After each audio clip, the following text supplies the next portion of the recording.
Sugar हर दूसरे घर के अंदर आपको कम से कम एक साहब या साहिबा ज़रूर मिलेंगे जिनको शुगर है। इसकी सबसे बड़ी वजह आपसे जानना चाहता हूँ। बड़ी अच्छी बात आपने की कि अभी अब जो नई रिसर्च आ रही है और जो मेरा एक्सपीरियंस है, मैं ये कह रहा हूँ कि हर तीसरे बंदे को ना डायबिटीज़ है। अब अगर उसको पता है या उसको नहीं पता है, ये एक अलग बात। चीनी कितना नुकसानदेह है? अल्लाह ताला ने शुगर को हज़म करने के लिए, शुगर लेवल्स को कंट्रोल करने के लिए इंसान में एक पूरा मेटाबॉलिक सिस्टम बनाया हुआ है। प्री डायबिटिक सिम्टम्स क्या हैं? प्री डायबिटीज़ भी एक डायबिटीज़ की टाइप है, जिसको हम बॉर्डर लाइन शुगर मशहूर है कि जी प्री डायबिटीज़ को बॉर्डर लाइन डायबिटीज़ कहते हैं, कि आपको सिम्टम्स ही नहीं आते। शुगर रिवर्स कैसे करनी है?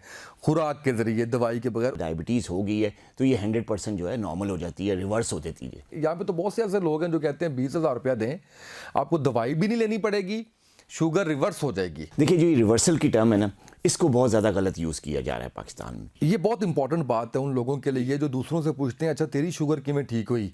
वो कहते हैं जब मैं फलां दवाई ली तो मैं ठीक हो गया वहाँ। हर एक की दवाई और उसकी डोज वो हर एक बंदे से डिफरेंट होती है, क्योंकि हर बॉडी का रिस्पांस दवाई से, फिर उसके साइड इफेक्ट्स को मैनेज करने की टेंडेंसी ये डिफरेंट है, हर बंदे की वेरिएशंस है। वही डाइट प्लान जानना चाहूँगा जो शुगर के मरीजों को फॉलो करना चाहिए। एक इंटरमीडिएट फास्टिंग बहुत हेल्दी चीज़ है, वेट लॉस के लिए भी और शुगर कंट्रोल करने के लिए भी। चीनी का ऑल्टरनेटिव क्या शक्कर या गुड़ हो सकता है? सफ़ेद शुगर जो है, अगर आप जाके किसी भी शुगर मिल में, प्रोसेस क्या है गन्ने से, वो कैसे चीनी बन रही है, आप यकीन करें कानों को हाथ लगा के बाहर निकलेंगे। डायबिटीज़ की जो किस्म बताई थी वो ये बताई थी जो आपको प्रेगनेंसी के दौरान हो जाता है। किसी खातून को गेस्टेशनल डायबिटीज़ होगी सिर्फ प्रेगनेंसी के दौरान ना, तो इसमें दो टीम्स मैनेज करती हैं, एक तो गायनेकोलॉजिस्ट और एक डायबिटोलॉजिस्ट। क्या होता है कि जो पैदा होते ही बच्चे के अंदर जो है वो हमें डायबिटीज़ नज़र आ जाती है? इसका ताल्लुक जो है वो फैमिली हिस्ट्री से भी होता है, लेकिन बहुत कम होता। ये है कि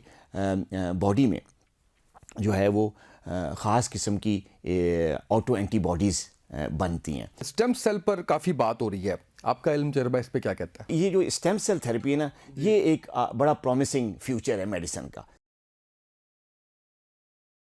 बिस्मिल्लाहिर्रहमानिर्रहीम, अस्सलाम वालेकुम। उसामा तैयब पॉडकास्ट में खुशामदीद। मैं उसामा तैयब। नाज़रीन, मैं काफ़ी लंबे अरसे से डॉक्टर शाहिद नदीम साहब को फॉलो कर रहा था और इनकी वीडियोस मुख्तलिफ़ औकात में मेरी नज़र से गुजरती थीं और मैं बड़ा मुतासिर हुआ और बड़ा अच्छा लगा मुझे कि जिस तरीके से, और मैं हमेशा उन डॉक्टर्स को बहुत ज़्यादा इनकरेज भी करता हूँ, उनको अप्रिशिएट भी करता हूँ, उनका शुक्रगुजार भी रहता हूँ जो सोशल मीडिया के ज़रिए अवेयरनेस फैला रहे हैं। यानी उनका मकसद सिर्फ ये नहीं है कि मरीज़ मेरे पास आए, मेरी फ़ीस भरे और उसके बाद उसको इलाज मिले या उसके बाद उसको सेहत मिले। तो डॉक्टर साहब का जब मैंने कंटेंट देखा तो मेरे से रहा नहीं गया, सच्ची बात ये है। मैं इनके इनबॉक्स में गया, जाके थोड़ा सा अपने बारे में बता के मैंने कहा कि जी मैं ना चीज़ भी थोड़ा बहुत कंटेंट क्रिएट करता हूँ, तो मैं बड़ा शुक्रगुजार हूँगा कि अगर आप मुझे पॉडकास्ट के लिए वक्त दें। इनकी टीम ने रब्ता किया, डॉक्टर साहब से रब्ता हुआ, बड़ी खुशी हुई मुझे और इस्लामाबाद से लाहौर तक आए। मैं जितना भी इनका शुक्रिया अदा करूँ वो कम है। डॉक्टर साहब गुज़िश्ता 30 साल से प्रैक्टिस कर रहे हैं और जैसे कि आप देख रहे हैं कि डॉक्टर साहब तो लगते नहीं है कि 30 साल से प्रैक्टिस कर रहे हैं। मैं यहीं से आगाज़ करूँगा।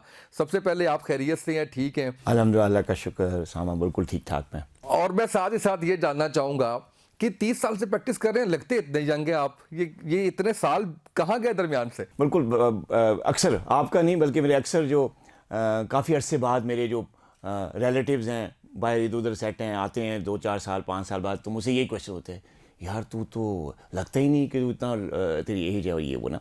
तो अल्लाह ताला ने बड़ा अल्हम्दुलिल्लाह बड़ी अच्छी सेहत दी हुई है। अभी तक माशाल्लाह पूरी तरह से फिट हूँ, कोई बीमारी नहीं है।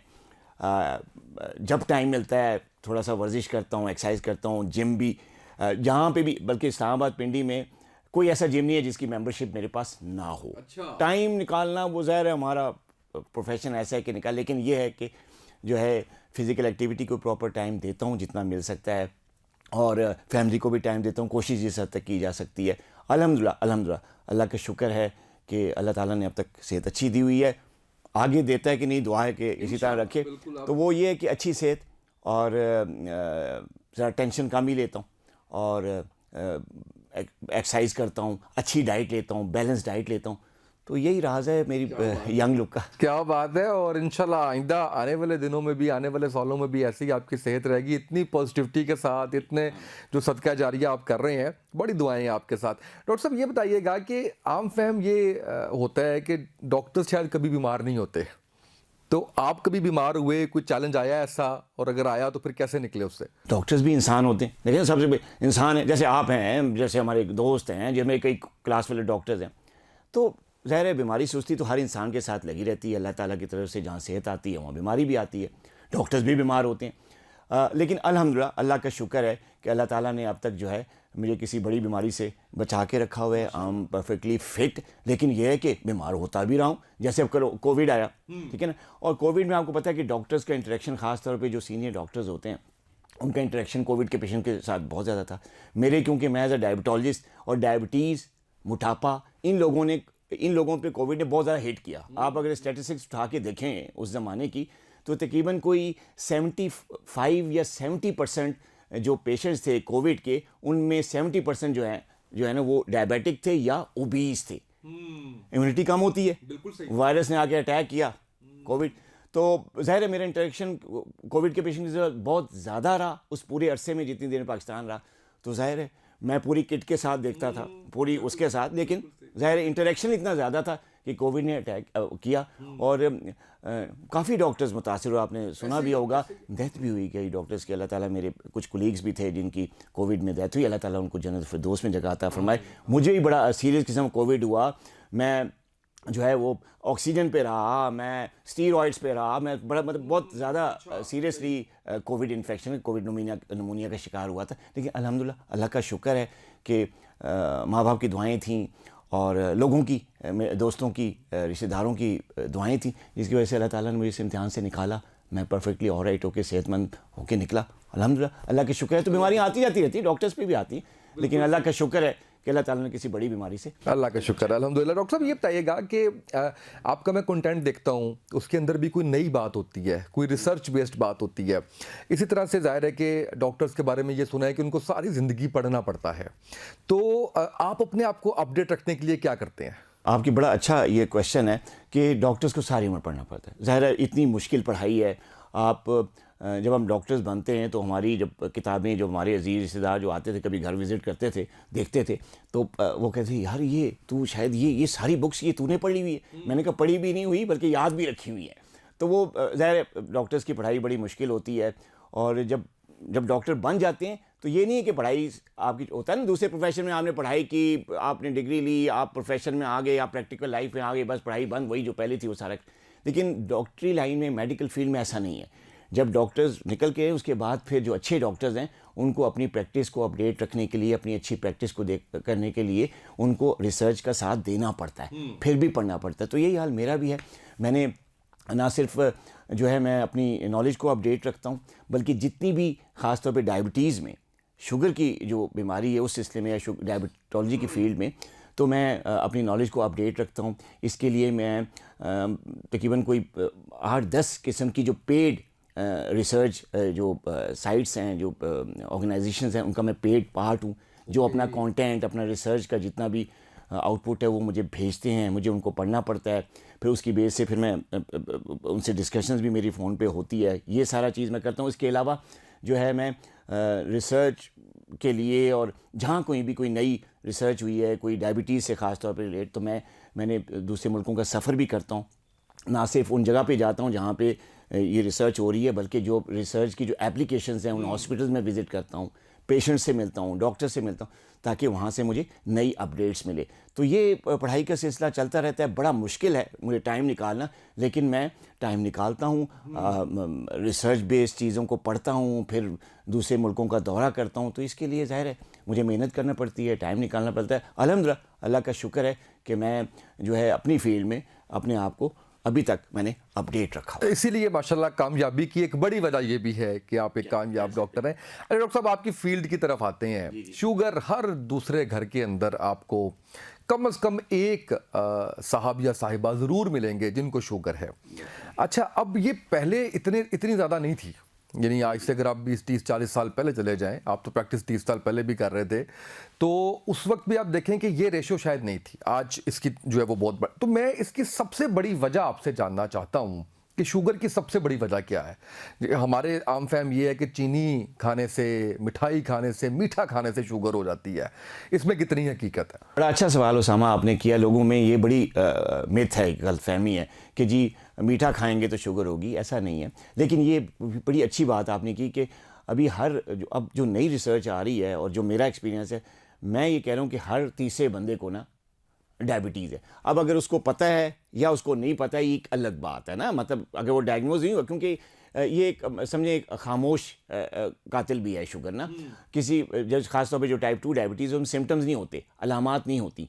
तो जब अलामात नहीं होती तो फिर बंदा समझता है मैं तो बिल्कुल परफेक्टली ऑलराइट हूँ। तो फिर जब चेक कराता है या कोई मेडिकल किसी ने कराने गया या बाहर का कोई इमिग्रेशन प्रोसेस है उसमें कोई मेडिकल, तो पता चला ओ हो यार मुझे तो डायबिटीज़ है, पता था ही नहीं। तो वो बहुत ज़्यादा कॉमन हो गया है। आज से 20-30 साल पहले इतनी ज़्यादा नहीं थी। वजह उसकी जो आपने पूछी क्या वजह है कि डायबिटीज़ इतनी ज़्यादा कॉमन हो गई है, 2-3 बड़ी, एक तो फैमिली में रन करती, एक तो ये है वजह। लेकिन जो आजकल के ज़माने में इतनी ज़्यादा जो है ख़ासतौर पे टाइप 2 डायबिटीज़ बहुत ज़्यादा कॉमन हो रही है, इवन के बच्चे भी टाइप 2 डायबिटीज़ का शिकार हो रहे हैं। तो सबसे जो बड़ा फैक्टर है वो लाइफस्टाइल है, यानी जो खाना पीना है और जो लोगों की जो डाइट है वो अब बहुत ज़्यादा जो है ना वो प्रोसेस फूड पे आ गए हैं। नेचुरल डाइट या ऑर्गेनिक फूड से तवज्जो जो है वो हट गई है। लोग ज़्यादातर फास्ट फूड और प्रोसेस फूड में आ गए हैं। टाइम की कंस्ट्रेंट्स हैं, टाइम होता नहीं है, नाश्ता करने के लिए टाइम नहीं होता, लंच करने के लिए टाइम नहीं होता, रात के खाने का टाइम नहीं होता। तो क्या करते हैं, फ़ौरन ऐसा खाने की तलाश करते हैं जो फ़ौरन मिला जाए और 5 मिनट में लिया जाए और 5 मिनट में वो खाया जाए, ताकि बाकी अपने जो प्रोफेशनल लाइफ उसको वो 5 मिनट हज़म नहीं होता। अब ये जो प्रोसेस डाइट है और जो फास्ट फूड है, इसकी वजह से बहुत बड़ा फैक्टर है, ख़ासतौर पे बच्चों में जो टाइप 2 डायबिटीज़ हो रही है। इसके अलावा एक्टिव लाइफस्टाइल नहीं रहा, इतना ज़्यादा टाइम कंस्ट्रेंट्स है, लोगों के पास टाइम होता नहीं कि ग्राउंड में जाके वॉक कर सकें, एक्सरसाइज कर सकें, फिजिकली एक्टिव रहें। पिछले जब आपने जिक्र किया 20-30 साल पहले, तो आप देखते थे कि शाम के टाइम, असर के टाइम, मुझे खुद अपना बचपन याद है कि मैं जैसे ही 4 बजा करते थे या असर के टाइम नमाज के बाद जब हम फारिग होते थे, तो हमारा बस यही होता था कि अब यार ग्राउंड में जाएँ, फ़लाँ दोस्त आ गया होगा तो क्रिकेट शुरू हो गई। अब मैं तो क्रिकेट का शौकीन था लेकिन फुटबॉल भी खेलता रहा, तो यार बस अब दोस्त इकट्ठे हो गए। लेकिन ऐसा ट्रेंड नहीं है। बच्चे क्या करते हैं, ज़रा सा भी टाइम मिला मोबाइल लेके बैठ गए, कंप्यूटर पे बैठ गए, गेम्स करना शुरू हो गई। लेकिन उस ज़माने, जो हमारे ज़माने की बात थी कि वो हम जो है वो ग्राउंड्स में जाने के तड़पते थे। अम्मी परमिशन नहीं देती कि जी ये परसों पेपर है, पढ़ लो थोड़ा सा। अम्मी घंटे के बाद हम खेल के आए। तो फिज़िकली एक्टिविटी जो है ना वो बहुत ज़्यादा थी, फिज़िकल एक्टिविटी बहुत ज़्यादा थी, बीमारियाँ कम थीं, हॉस्पिटल्स गैर आबाद थे, ग्राउंड्स आबाद थे। अब ये चीज़ उल्टी हो गई, उलट होगी, हॉस्पिटल्स आबाद हो गए, ग्राउंड्स गैर आबाद हो गए। तो बस यही वजह है डायबिटीज़ ज़्यादा। अच्छा, मोटापा भी इसकी वजह है?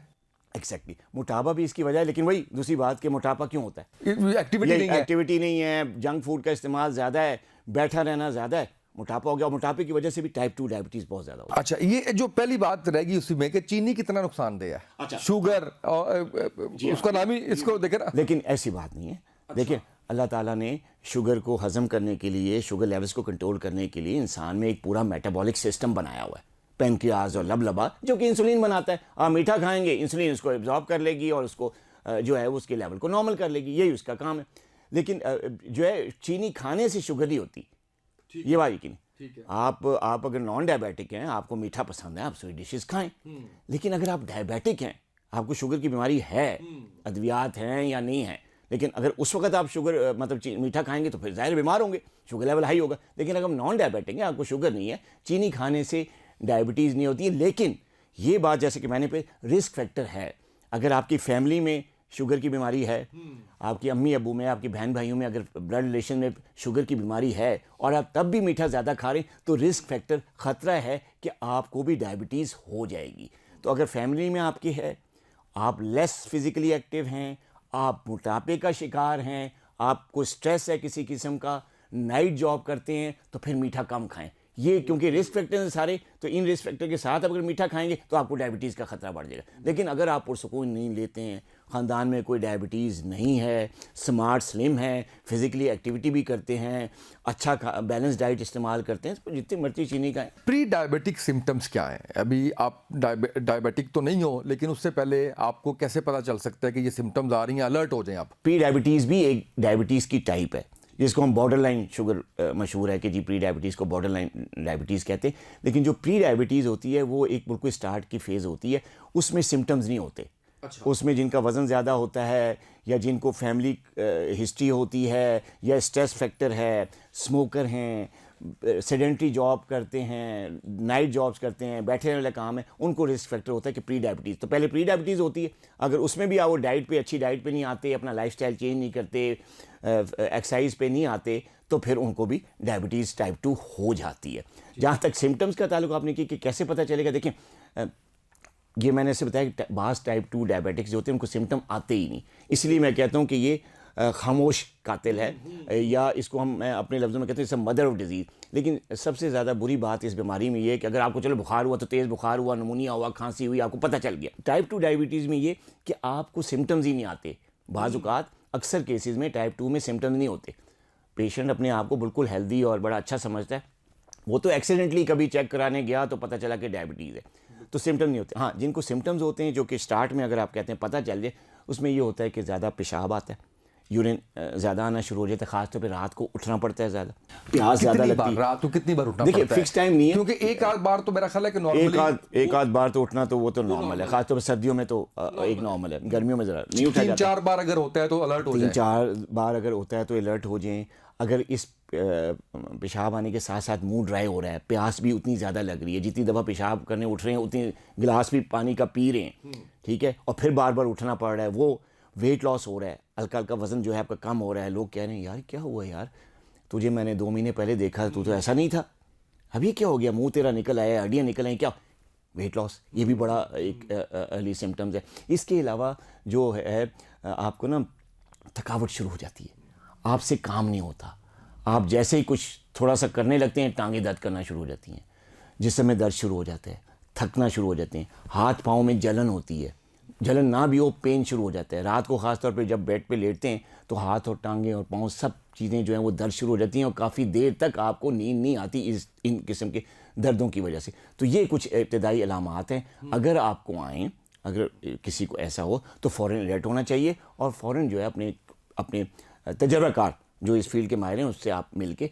अपना इन्वेस्टिगेशंस कराएं, टेस्ट कराएं, पता चल जाता है, और जब पता चले तो टाइमली इलाज हो जाता है। बिल्कुल ठीक है। डॉक्टर साहब ये बताइएगा कि अभी इससे पहले कि मैं आपसे ये पूछूं कि शुगर रिवर्स कैसे करनी है खुराक के ज़रिए, दवाई के बगैर, उससे पहले मैं आपसे ये जानना चाहूँगा कि क्या वाकई ये बीमारी जड़ से ख़त्म हो सकती है या इसको मैनेज किया जाता है सिर्फ? देखिए ये बहुत ही अच्छा आपका सवाल है और ये मिथ है, यानी यही जो क्वेश्चन है, अगर मैं इसको कहूँ कि ये एक गलत फहमी आजकल ख़ास तौर पे जो पाकिस्तान है, इंडिया है, अफ़गानिस्तान है, ये जो ममालिक हैं हमारे, ये जो बेल्ट है, जो डेवलप नहीं अंडर डेवलप कंट्रीज़ हैं, इनमें ये बड़ी गलत फहमी लोगों में आ गई है कि अगर एक दफ़ा डायबिटीज़ हो गई है तो ये 100% जो है नॉर्मल हो जाती है, रिवर्स हो जाती है।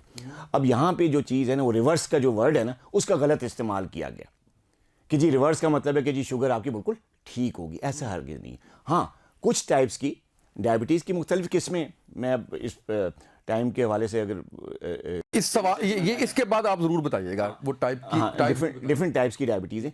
कुछ टाइप की डायबिटीज़ हैं जो कि 100% रिवर्सेबल हैं, जो बिल्कुल बंदा नॉर्मल हो जाता है, जैसे प्री डायबिटीज़ है। अगर आप अच्छे लाइफस्टाइल पे आ जाएं, ठीक है, और अच्छे मौलिक से थोड़ी सी गाइडलाइन ले लें तो प्री डायबिटीज़ 100% रिवर्सेबल है, आप बिल्कुल ठीक नॉर्मल हो जाते हैं। ये प्री डायबिटीज़, इसको बॉर्डर लाइन कहते हैं। एक है गेस्टेशनल डायबिटीज़ जो कि दौरान हमल ख़वातीन को होती है, जिसको हम गेस्टेशनल डायबिटीज़ कहते हैं। जब ख़वातीन प्रेगनेंसी में आती हैं तो उनको डायबिटीज़ हो जाती है, और जब प्रेगनेंसी ओवर हो जाती है तो वो बिल्कुल उनका शुगर लेवल नॉर्मल हो जाता है, वो बिल्कुल 100% हेल्दी हो जाती है। लेकिन रिस्क होता है कि आइंदा अगर वो उनकी फैमिली में अगर डायबिटीज़ है और उनका लाइफस्टाइल ठीक नहीं है तो वो फिर 2-4 साल बाद डायबिटिक बनने का उनको ख़तरा रहता है। लेकिन वो फ़िलहाल प्रेगनेंसी ओवर, डायबिटीज़ ओवर। ठीक है। अच्छा, ये तो गेस्टेशनल डायबिटीज़ है। इसके अलावा कुछ ऐसी डायबिटीज़ की टाइप की डायबिटीज़ हैं जो ड्रग एक्शंस की वजह से आती हैं, कीमोथेरेपी की वजह से आ गई, कैंसर के लिए कीमोथेरेपी, डायबिटिक हो गए, ठीक है। स्टीरॉयड थेरेपी, दमे के मरीजों ने कोई लिया, कोविड में स्टीरॉयड पेशेंट्स को दिए गए, डायबिटिक हो गए, जैसे ही स्टीरॉयड ख़त्म, दवाइयाँ ख़त्म तो नॉर्मल शुगर लेवल आ गया। तो ये चंद वो बाज़ औक़ात स्ट्रेस की वजह से डायबिटीज़ हो जाती है, tension, stress, anxiety, sugar level बढ़ गया,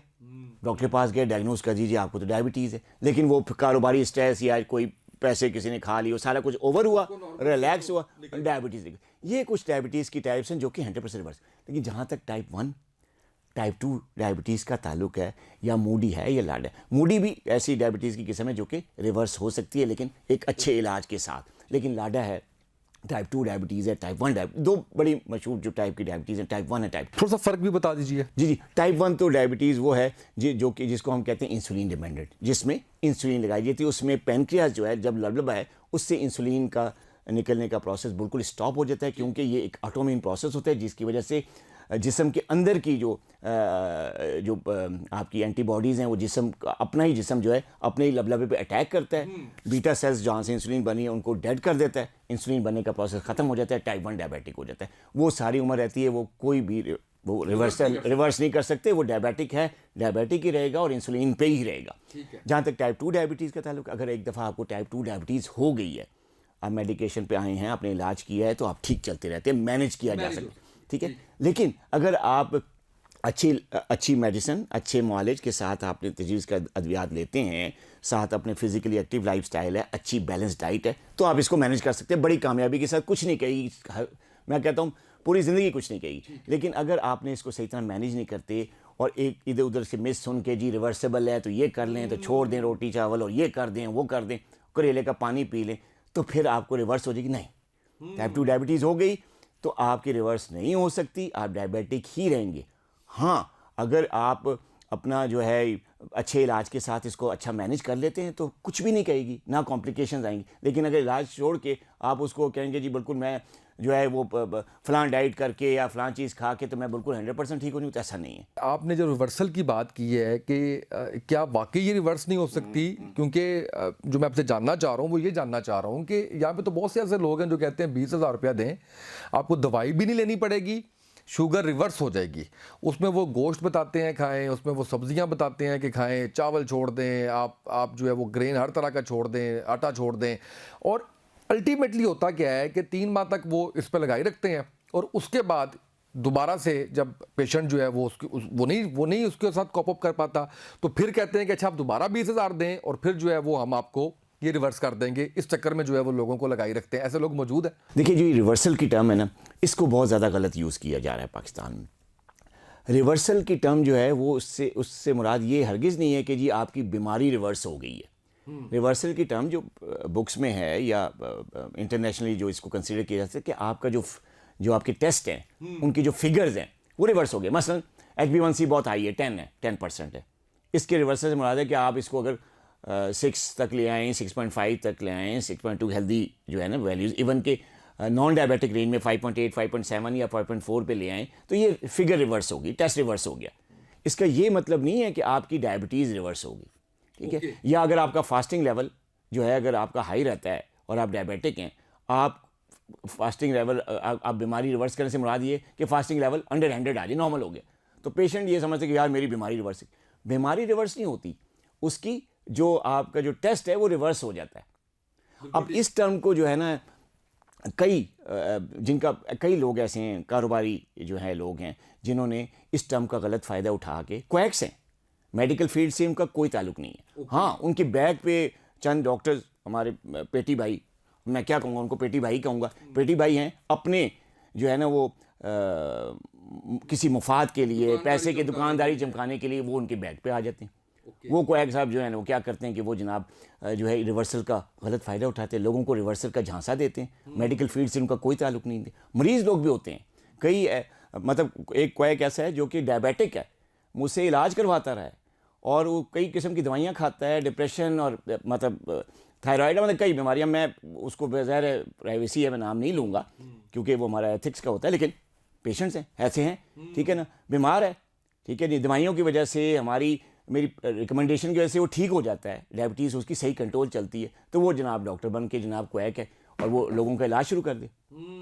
और जब उस रिवर्सल के टर्म का इतना गलत फ़ायदा उठाए कि जी लोगों को कहते कि जी आपकी शुगर रिवर्स हो जाएगी, आप ये भी ना खाएं, आप रोटी भी ना खाएं, आप चावल भी ना खाएं, आप सिर्फ गोश्त खाएं, आप अपने नट्स पे आ जाएं और आलू भी ना खाएं, सिर्फ सब्जियां खाएं, ऐसी जो लोग आप सब्जी, अब इससे लोग बेचारे उसको पैसे दे के और जनाब इस चीज़ों को खाते हैं, लेकिन जाहिर है कब तक फिगर्स रिवर्स हो जाती हैं, 1-1.5 महीने में जो है आपके लेवल्स नॉर्मल हो जाते हैं। बिल्कुल सही। लेकिन बीमारी नॉर्मल नहीं होती, बीमारी रिवर्स आप देखें ना, मेरी बात समझे ना, वो किस तरह लोगों को इस रिवर्सल के टर्म में वो किस तरह चकमा दे रहे हैं, किस तरह घुमा रहे हैं, और बेचारे मासूम लोगों को जो कि अवेयर नहीं है, जो एजुकेटेड नहीं है, वो इनके चक्करों में आके पैसे लुटाई जा रहे हैं। कई गरीब लोग मेरे पास आते हैं कि सर 2-2, 3-3 महीने से मैं इनका प्लान ले रहा हूँ, पैसे बाइक बेच के और घर की चीज़ें बेच के मैंने किया, आखिर कब तक करता। जैसे ही मैं नॉर्मल डाइट पे आया, जो है शुगर लेवल बहुत ज़्यादा हाई हो गए। उस शुगर जो डाइट दी गई थी उससे कोलेस्ट्रॉल लेवल बढ़ गया, स्ट्रेस की वजह से किसी का थायराइड भी डिस्टर्ब हो गया, उसी की वजह से जनाब वेट इतना ज़्यादा कम हो गया कि चला नहीं जा रहा। कोई काम फिजिकल वर्क करने वाले लोग जो हैं वो चल ही नहीं सकते, फिजिकल वर्क नहीं सकते। प्लस जो कार्ब्स होते हैं, ख़ासतौर पे जो ग्रेन्स होती हैं, जो अल्लाह ताला ने जो गंदम बनाई हुई है, उससे जो कार्ब्स बनते हैं बॉडी में, उससे ब्रेन जो है वो अपनी जो एनर्जी है वो कार्ब्स से लेता है। तो इस किस्म के जो डाइट प्लान पे जब लोग जाते हैं तो सबसे पहली चीज़ होती है उनका ब्रेन काम करना कम हो जाता है, वो डिप्रेशन में चले जाते हैं। फिर डिप्रेशन के बाद जब ऑफिस जाते हैं, कोई नाजुक कोई फाइनेंशियल ड्यूटी पे है, तो उनसे गलतियां होती हैं, क्या परफॉर्म कर गलतियां होती हैं। फिर हमारे पास आते हैं, जब उनका चेकअप होता है पता चलता है कई तरह की और चीज़ें जो उनके पहले नहीं थी, पहले डायबिटीज़ थी, लेकिन इस क्वैकरी की वजह से, इस गलत किस्म के डाइट उसमें आकर तो कई चीज़ें और शुरू हो गई हैं। कई तरह की हार्ट प्रॉब्लम्स हो जाती हैं, मेमोरी लॉस शुरू हो जाता है, डिप्रेशन में चले जाते हैं पेशेंट, डाइट ही ठीक नहीं जा रही। तो इसकी वजह से जो है ना, इस टर्म का रिवर्सल इतना गलत फ़ायदा उठाया जा रहा है, लेकिन शिकार कौन हो रहे हैं? बेचारे मासूम पेशेंट्स। अच्छा डॉक्टर साहब, ये बताएं कि क्या सिर्फ टाइप 1 ऐसी है जिसके अंदर आपको through out the life medication पे रहना पड़ता है? टाइप 1 ऐसी है, मेडिकेशन नहीं, इंसुलिन। इंसुलिन टाइप 1 ऐसी डायबिटीज़ की टाइप है जिसको लाइफ टाइम के लिए आपको इंसुलिन पे लेना पड़ता है। बाकी दवाइयों के बगैर मैनेज हो सकता है? बाकी सारी किस्में? टाइप 2 की जो मैनेजमेंट है, अगर आपका एक माहिर, इस फील्ड का माहिर से अगर आप इलाज कराते हैं, तो इसका जो इलाज है, जो मैं अक्सर अपनी वीडियोज़ में भी कहता हूँ, अपने पेशेंट्स को भी कहता हूँ कि जो टाइप 2 डायबिटीज़ है या किसी भी किस्म की डायबिटीज़ है, उसका जो इलाज है वो सिर्फ एक चीज़ से नहीं होता। It's a combination of 3 things. 3 चीज़ों का कम्बिनेशन है।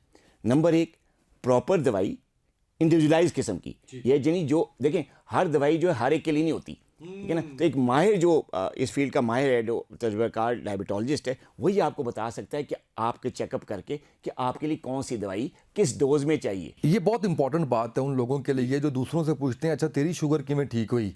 वो कहते हैं जब मैं फलां दवाई ली तो मैं ठीक हो गया वहाँ। ये उनके लिए बड़ा अहम पॉइंट है कि कभी भी ये तजर्बा घर में ना कीजिए। बिल्कुल वैसे ही डिस्क्लेमर चले इसके ऊपर, जैसे करतब दिखाने वालों का लगा होता है कि ये करतब घर में ना दिखाएं। ये बहुत इंपॉर्टेंट पॉइंट है कि हम सेल्फ मेडिकेशन के नुकसान को जानते ही नहीं है। तो जब भी आपने कोई दवाई लेनी है, वो आपने डॉक्टर से पूछ के लेनी है, दूसरे को देख के कि जी उसने शुगर अपनी मैनेज कर ली है, उसने फलां दवाई खाई थी, मैं भी वो दवाई खा लूँ।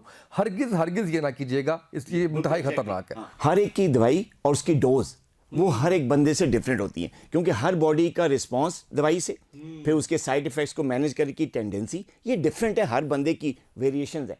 ये नहीं है कि एक बंदे को एक ही तरह के साइड इफेक्ट होंगे, एक ही तरह का असर होगा, एक तरह का डोज, ऐसा हरगिज़ नहीं है। तो एक अच्छा डॉक्टर ही आपको ये चीज़ बता सकता है। एक परफेक्ट डोज में एक परफेक्ट दवाई, ठीक, कम से कम दवाई, बैलेंस डाइट, एक ऐसी डाइट जिसमें अल्लाह ताला की बनाई हुई हर चीज़ मौजूद है। कार्ब्स भी हैं, प्रोटीन्स भी हैं, हेल्दी फैट्स भी हैं, वेजिटेबल्स, फ्रूट्स, नट्स, सब चीज़ें शामिल, एक बैलेंस डाइट, ठीक है, अफोर्डेबिलिटी को देख के, लेकिन ऑर्गेनिक। तीसरी चीज़ है एक फिजिकली एक्टिव लाइफस्टाइल, यानी जिसमें वॉक भी हो, एक्सरसाइज भी हो। आप अपने रोज़मर्रा की ज़िंदगी से कुछ टाइम निकाल के आप ग्राउंड में जाएं, वॉक करें, अच्छी फिजिकल एक्टिविटी करें। कोई वजह नहीं है कि आप किसी भी तरह की डायबिटीज़ जो है कंट्रोल ना कर सकें। डॉक्टर साहब, मैं अब आपसे वही डाइट प्लान जानना चाहूँगा जो शुगर के मरीजों को फॉलो करना चाहिए। अच्छा, एक बड़ी आजकल जो है वो नई चीज़ है जो मुख्तलिफ डॉक्टर्स को कहते हुए भी सुना मैंने, मुख्तलिफ डाइटिशियन को भी कहते हुए सुना मैंने कि जी 12 घंटे की ब्रैकेट रखें आप रात में। यानी आपने 8 बजे खाना खाया तो कोशिश करें कि आप सुबह 8 बजे खाएं कम से कम, वरना इसको 16 घंटे तक, 18 घंटे तक ले जाएं। और अगले मील में भी जो है वो 6 घंटे का वक्फा रखें। खाने के दौरान वक्फा कितना होना चाहिए? और क्या ये जो ब्रैकेट है आपकी भूखे रहने की, फास्टिंग की, उसको 12 से 18 घंटे तक लेके जाएं तो शुगर आपकी मैनेज हो जाती है? ये बड़ा अच्छा क्वेश्चन है आपका उसामा। देखें, जो इंटरमीडिएंट फास्टिंग है ना, उस पर पहले जो इसको इंटरमीडिएंट फास्टिंग है जी, खाने के दरमियान वक्फा कितना होना चाहिए। देखें, एक इंटरमीडिएंट फास्टिंग बहुत हेल्दी चीज़ है, वेट लॉस के लिए भी और शुगर कंट्रोल करने के लिए भी। ओबेसिटी के कंट्रोल के लिए एक अलग से इसका एस्पेक्ट है, जो कि नॉन डायबिटिक हैं, मोटापे के शिकारों के लिए इंटरमिटेंट फास्टिंग बहुत अच्छा है वेट लॉस करने के लिए। डायबिटीज़ के लिए भी इंटरमिटेंट फास्टिंग बहुत अच्छी है। अब ये जो आपने कहा ना कि 6 घंटे का वक्फा, ये बड़ा ज़रूरी है, क्योंकि हमारे अक्सर जो पेशेंट्स आते हैं, आपको मैं अपनी क्लिनिक पे एक पेशेंट का मैं बताता हूँ, छोटा सा मैं टाइम लूँगा आपका डायलॉग। पेशेंट आए, मैंने पूछा जी आप आजकल शुगर कंट्रोल है आपकी, काफ़ी अर्से बाद मेरे पास है। नहीं डॉक्टर साहब, वो एक्चुअली मैं दवाई छोड़ दी थी, फिर कभी खा लेती हूँ कभी नहीं खाती। तो मैंने कहा अच्छा, तो वो क्या करती हैं आप सारा दिन? कहती है जी बस शुगर कंट्रोल है। मैंने क्या खाना पीना? कहते मैं कुछ भी नहीं खाती। मैंने कहा कुछ भी नहीं खाती तो फिर कैसे शुगर आई होगी? कहते कुछ भी नहीं खाती। मैंने कहा बताया ना क्या शुरू कैसे होता है, चले उठ गई सुबह क्या हुआ? 24 घंटे का बता दें। वो कहती जी मैं सुबह उठी जी, नमाज़ पढ़ ली, तो मैं नमाज़ पढ़ के ना एक सेब खा लेती हूँ। मैंने कहा अच्छा सेब के साथ कुछ है? हाँ कभी आम का सीज़न हो तो एक आध आम भी ले ली। अच्छा मैंने कहा अच्छा फिर आम एक साथ सेब खा लिए तो बस फिर ख़त्म? नहीं फिर नाश्ता भी करना है। अच्छा मैंने कहा अच्छा नाश्ता, तो नाश्ता क्या होता है? कहते डॉक्टर साहब देखें मैं तो ज़्यादा खाती ही नहीं, बस आधा पराठा, या कभी कभी अगर साथ कोई सालन अच्छा बना हुआ तो मैं एक पराठा खा लेती हूँ। तो मैंने कितना बड़ा होता है? कहते बस इतना होता है। मैंने कहा अच्छा बस ख़त्म फिर?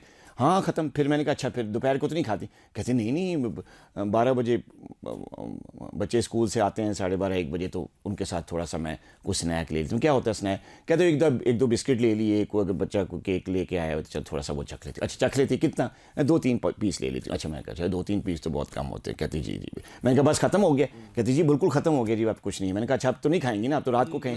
हाँ रात को नहीं है, लेकिन कभी कभी चाय हम पीते हैं। मैंने कहा कभी चाय? कहते रोज़ चाय तो, मैंने कहा चाय तो रोज़ पी जाती। कहते हाँ रोज़ ही चाय पीते हैं। तो मैंने कहा चाय खाली चीनी के बगैर? कहते हाँ चीनी के बगैर चाय होती है। अच्छा मैंने कहा और तो कोई चीज़?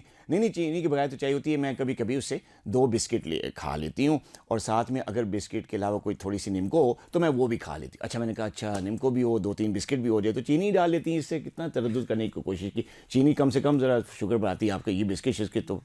कहते नहीं बस ये मैं खाती हूँ, चीनी मैं डालती नहीं जी डॉक्टर साहब, बड़ा शुगर हो जाती है। मैंने कहा अच्छा जी, अच्छा अब क्या, अब ख़त्म? कहते नहीं जी फिर डिनर होता है, सारे ऑफिस से घर आते हैं बच्चे, तो डिनर कितने बजे? 8-1 बजे, 8-8:30 बजे डिनर होता है। मैंने कहा डिनर तो फिर आप कम ही खाती हैं? नहीं 2 रोटियां हो जाती हैं, चावल भी? कहते कभी कभी चावल भी हो जाते हैं।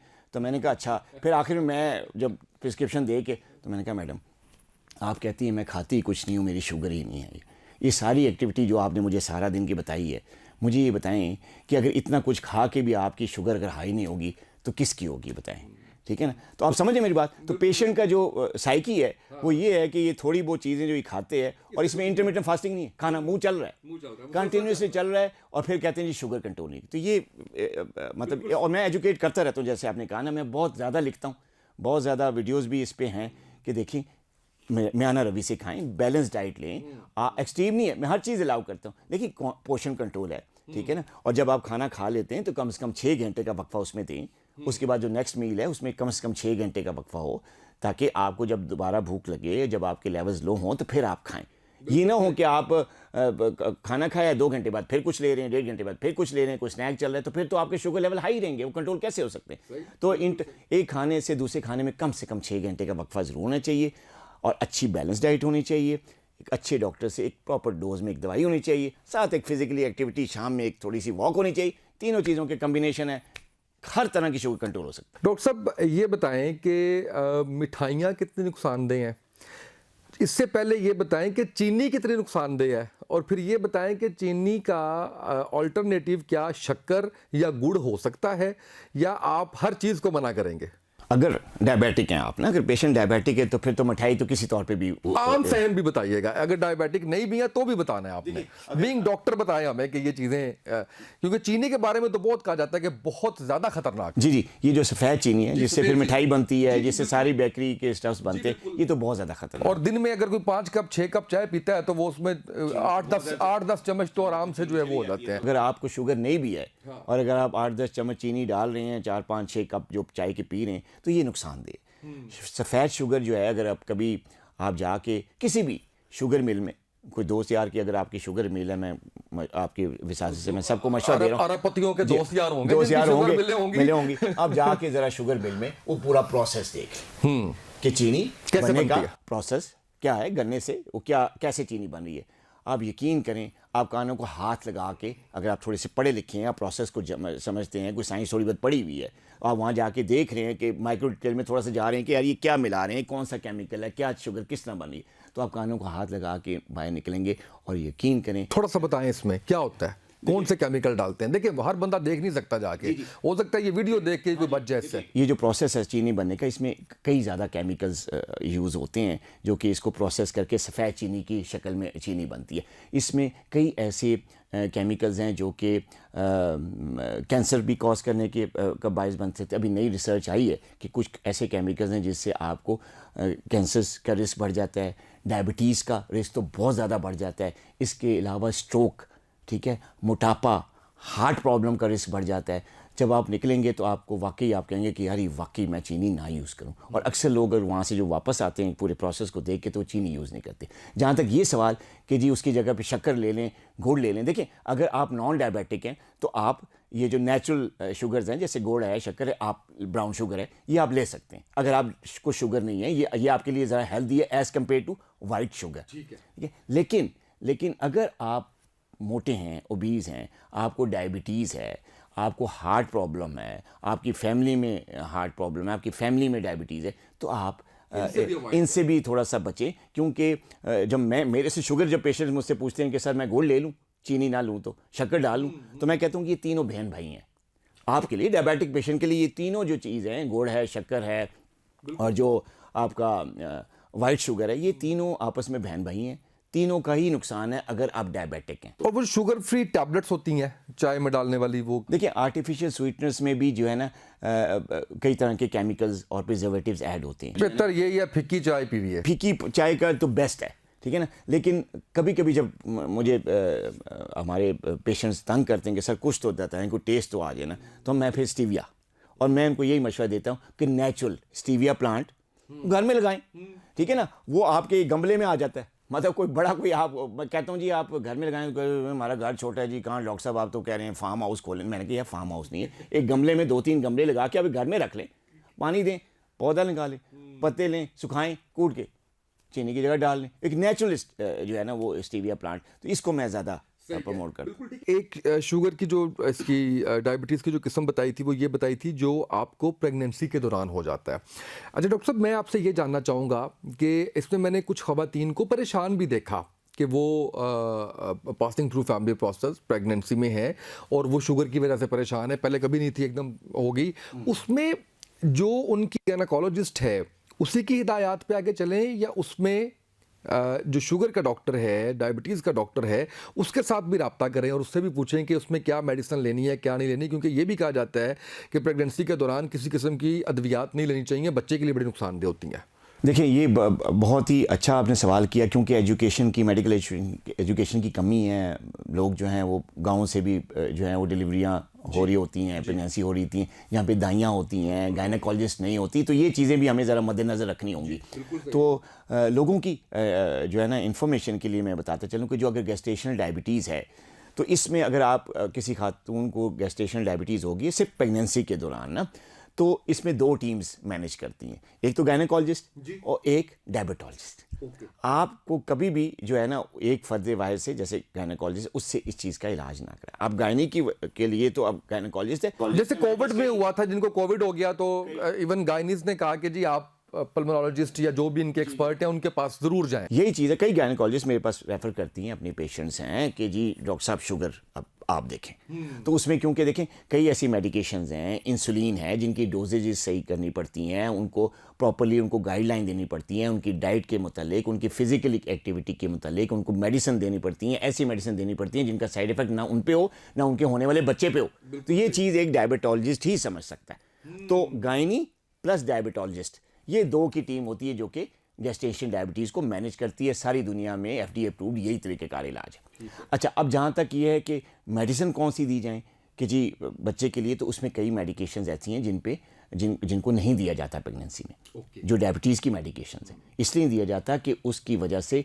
जो होने वाला बच्चा है उस पर भी और जो खातून है उस पर भी उसके नेगेटिव असरात होते हैं और कई तरह की जो है वो कॉम्प्लिकेशंस जन्म ले सकती हैं, जो कि दोनों की जानों के लिए ख़तरा है, माँ की जान के लिए भी और बच्चे की जान के लिए भी। तो लिहाजा ये फील्ड ऐसी है जिसको डायबिटोलॉजिस्ट और गायनेकोलॉजिस्ट दोनों मिल के मैनेज करते हैं। अच्छा डॉक्टर साहब, जितनी अभी तक हमने गुफ्तगू की, जितना थोड़ा बहुत मैंने भी इसके बारे में जाना या सुना, इसका बहुत बड़ा ताल्लुक आपके लाइफस्टाइल के साथ, आपकी डाइट के साथ, इन चीज़ों के साथ आपका जो है वो ताल्लुक होता है। अच्छा, बच्चों में भी हो रहा है और पैदा होते ही बच्चे के अंदर भी मैंने सुना है कि आजकल जो है वो है। इसका मतलब जो मुझे आम फहम समझ आता है, एक्सपर्ट तो आप हैं, आप बताएंगे, वो ये है कि जो माँ की वजह से उसके अंदर ट्रांसफर हो रहा होता है, या क्या होता है कि जो पैदा होते ही बच्चे के अंदर जो है वो हमें डायबिटीज़ नज़र आ जाती है? न्यूबॉर्न बच्चों में या इन्फेंटाइल जो डायबिटीज़ है, जुवेनाइल डायबिटीज़ जो है, ये आजकल वाकई ज़्यादा कॉमन होती जा रही है। और वजह उसकी देखें, फैमिली हिस्ट्री भी है, वन ऑफ द कॉज है। लेकिन जो ये जुवेनाइल डायबिटीज़ है या बहुत छोटे बच्चों में जो डायबिटीज़ होती है टाइप 1, इसका ताल्लुक जो है वो फैमिली हिस्ट्री से भी होता है, लेकिन बहुत कम होता। ये है कि बॉडी में जो है वो ख़ास किस्म की ऑटो एंटीबॉडीज़ बनती हैं। उसकी रियल कॉज या रियल एटियोलॉजी तो अभी तक सामने नहीं आ सकी, रिसर्च चल रही है, लेकिन वो अभी तक सामने आई कि ये जो ऑटो एंटीबॉडीज़ हैं जो आपके लबलबे को डिस्ट्रॉय कर देती हैं, सारे बीटा सेल्स को ख़त्म कर देती हैं जहाँ से इंसुलिन बन रही होती है, तो अभी तक जो है वो अभी इस पे रिसर्च चल रही है। लेकिन ये प्रोसेस है कि जी जो है ना वो अपनी ही जिस्म की ऑटो एंटीबॉडीज़ अपने ही जो है ना ऑर्गन को तबाह कर देती है, जिसकी वजह से जो इंसुलिन की प्रोडक्शन बंद हो जाती है और बच्चे को टाइप 1 डायबिटीज़ हो जाती है। और ये केसेस आजकल ज़्यादा हो रहे हैं। इसमें कई तरह की ड्रग एक्शंस भी हैं, कई तरह की मेडिकेशंस हैं जो कि माएँ इस्तेमाल करती हैं ड्यूरिंग द प्रेगनेंसी या उससे पहले, उनके साइड इफ़ेक्ट की वजह से भी ये हो जाता है। फैमिली हिस्ट्री भी होती है इसके लिए कई सर्टन साइकोलॉजिकल प्रॉब्लम्स होती हैं जो कि माओं को होती हैं ड्यूरिंग प्रेगनेंसीज, तो उससे भी ये रिलेट करता है। तो अभी रिसर्च चल रही है, कुछ फैक्टर्स सामने आए हैं, कुछ नहीं आए। अच्छा, ये बताइए कि आजकल तरक्की याफ्ता ममालिक में स्टेम सेल पर काफ़ी बात हो रही है, आपका इल्म तजर्बा इस पर क्या कहता है? ये जो स्टेम सेल थेरेपी है ना, ये एक बड़ा प्रॉमिसिंग फ्यूचर है मेडिसिन का। और बल्कि जो मैं देख रहा हूँ कि जो फ्यूचर आने वाला, अब पता नहीं हम होते हैं या नहीं होते, लेकिन जो आने वाले डॉक्टर्स हैं, ख़ासतौर पे जो नौजवान हमारे जो डॉक्टर्स हैं जो अब आजकल निकल रहे हैं पास आउट होके, तो वो डेफिनेटली इस स्टेम सेल थेरेपी में ज़रूर आएंगे।